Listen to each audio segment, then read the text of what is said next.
Scentbird, Scentbird, I smell good, bish. And if you want to smell good like me, you'll click down below in the description box and get 15% off of your first month subscription service to Scentbird, which is a monthly subscription service that sends you perfumes, candles, hand lotions, and makeup. So you guys get down below, check out their website, and sign up. Hey everybody, what's up? It's your girl Bondy Blue, and I am back for another Basketball Wives review, you guys. So, let's just get right into it. This episode, Jackie was the comedy relief. She and Reggie went around trying to plan this big proposal for Tammy this entire episode, okay? The first time we see them, they're at a farm because Jackie thinks that animals are sexy until they're jumping on her back and then she's running away fucking scared, okay? But she wants Reggie to tie his ring around some unicorn baby horse looking animal around the neck. And I'm just like, no, Tammy's not gonna want this. I don't know why you think this is a good idea. Tammy not gonna want this. Then they go ring shopping. They find this beautiful 5-carat ring, and Jackie has the most terrible idea about how he can give her the ring. Okay, apparently Tammy loves crabs. And Reggie was like, maybe we could put the ring inside the crab. This was like a joining of two very small brains. Like, first of all, who the fuck wants their ring to smell like crab? Like, I know crab smells good when you're eating it, but after, it smells like fish, okay? I don't be smelling my fucking finger all day. What does that smell? All day, all on me. People gonna think that I got like some vaginal, some vaginitis type situations or something like that. All because you've been listening to fucking Jackie and want to put my ring inside of a crab.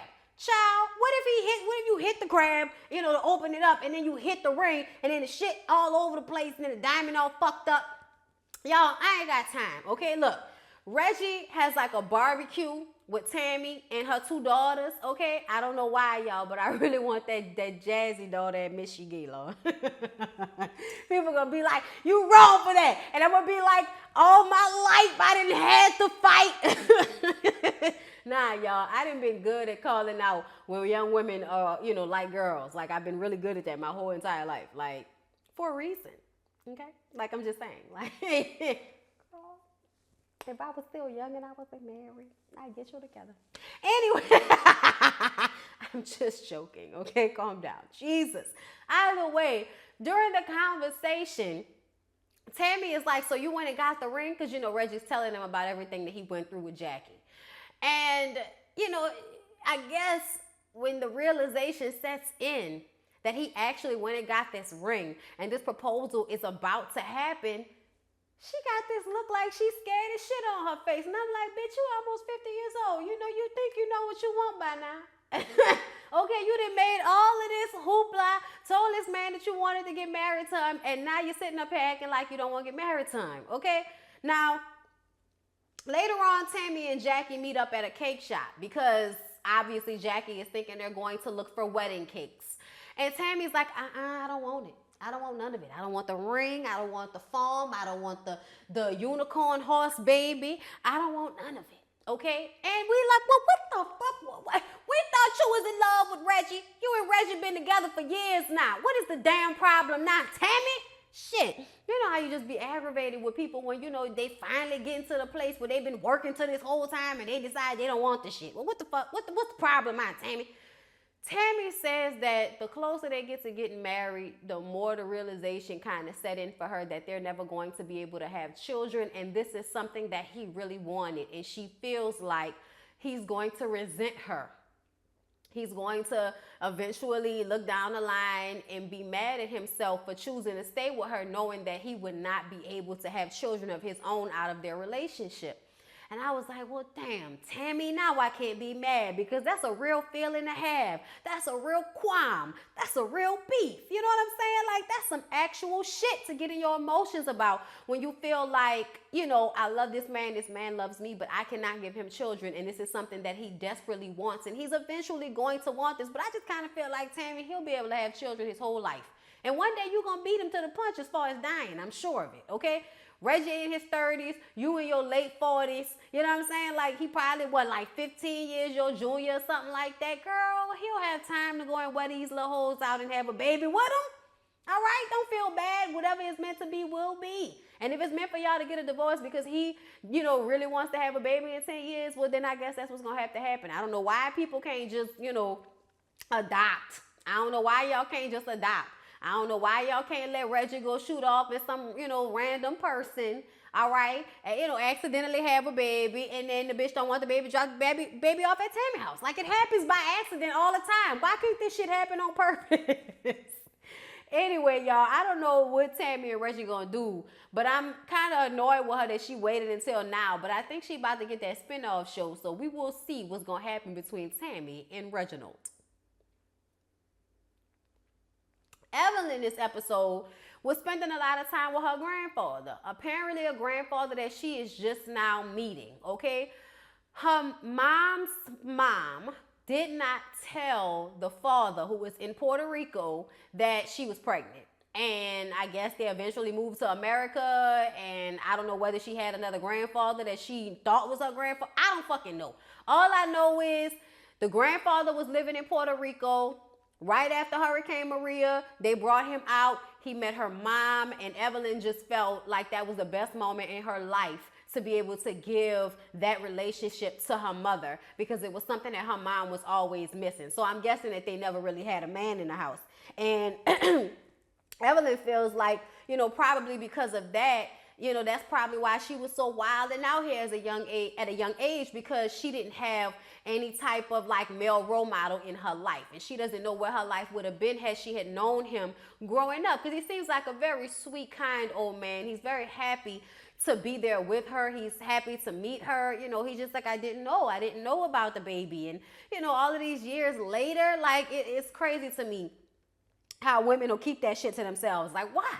Why would you do that? Why would you not tell this man that he had a child? I don't know, y'all. All I know is shit is still real bad in Puerto Rico. Shit is still real bad. This is fucking ridiculous. You officials should feel ashamed of yourselves that Puerto Rico still is in such devastation after all of this fucking time. I mean, it pisses me off every time I see it, because they only doing it to them because they brown people and some of them black. Okay, whether you want to see yourself as that or not, that is who you are in the eyes of the white folks over here that make all the decisions and sign the papers for when they're supposed to go and fly over and save people when they on islands and they went through hurricanes and shit. I mean, this is just fucking ridiculous. Can't we have any of the old presidents back? Shit. Can we pick one? Shit. I'm just saying, it's just ridiculous, y'all. Anyway, so then Evelyn goes to Puerto Rico, and there's so much devastation. Like I said, it's terrible. They kind of go around and see old bars where people used to be. This entire neighborhood is still in destruction with shit all over the place. No cleanup has happened.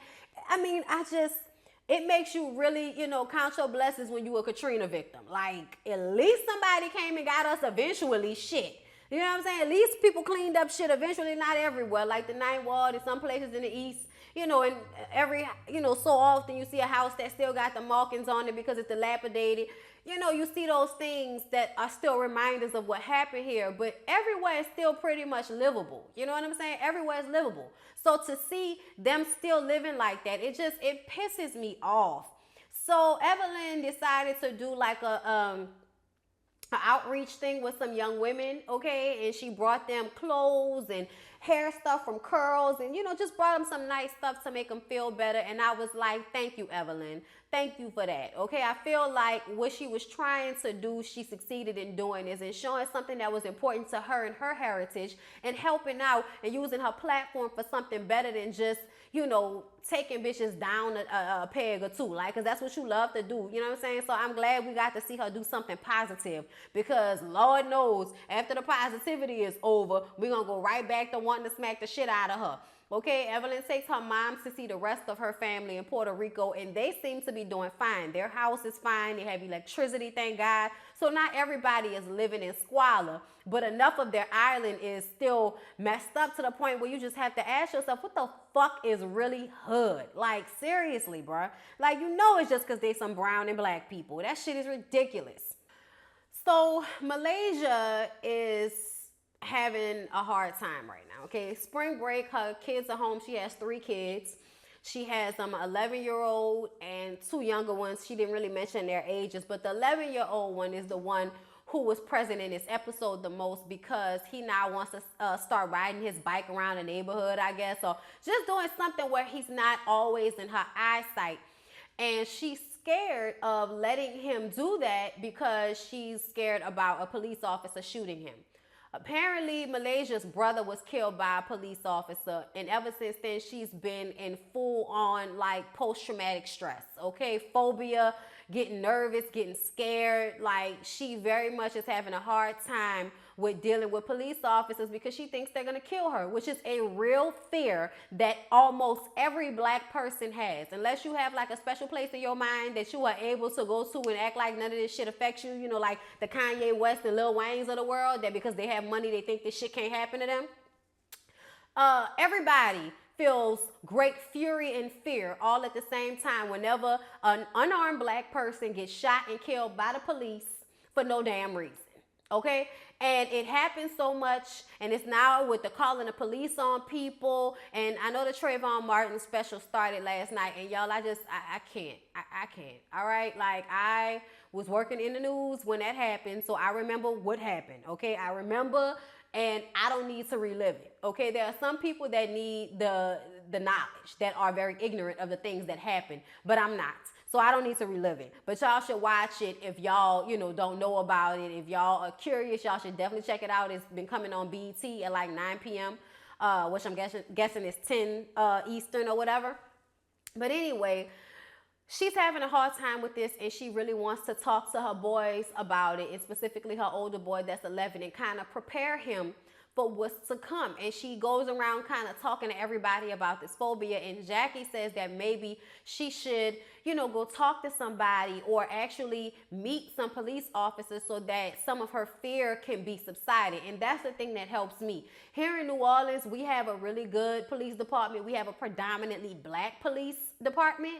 So, I mean, it's different from Jefferson Parish, but, you know, still, people don't get killed like that out here. Like, it happens more in JP, I think, than it does in New Orleans Parish as far as cops killing people.